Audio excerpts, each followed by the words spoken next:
Hi there. Thank you for joining us for another weekly market update. I'm Vrcelj, Personal Wealth Advisor.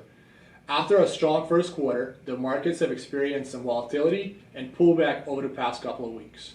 If you've been following our channel, last week my fellow PWA, Jennifer Vrcelj, went over some numbers, and a couple of weeks ago, our CIO, Jonathan Camarda, outlined the reasons as to why he felt the markets may become a bit bumpier in Q2. So far this week, markets seem to be finding its footing as we've had a couple really good days. Looking at our tactical indicators, we've adjusted our strategy by selling out of some underperforming tech stocks and adding exposure to stronger sectors such as financials, communications, utilities, and commodities. We will continue to keep our eyes on the road ahead, and we'll try our best to make this ride as smooth as possible for you. If you have any questions or concerns, as always, we encourage you to speak with your personal wealth advisor. Thank you again for watching, and now here's Blake.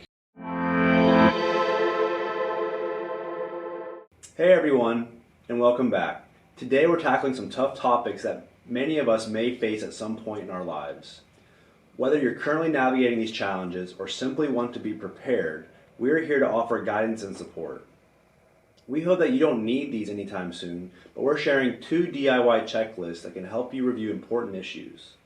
The first checklist covers what to consider if a loved one is terminally ill and the challenges you may be facing in that stage of their life, like needing additional cash flow, firming up the estate documents, and if you can leverage any existing insurances. And our other checklist covers what to consider if a loved one has passed, and how to address their retirement plans or Social Security benefit, and other estate settlement issues that you may face.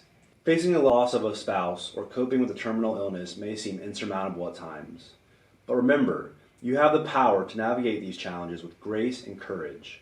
Reach out to your support group, seek professional guidance when needed, and prioritize your well-being. That's it for this week, folks. And if you found this helpful, please leave us a comment, like, and don't forget to subscribe. Take care, and thanks for watching.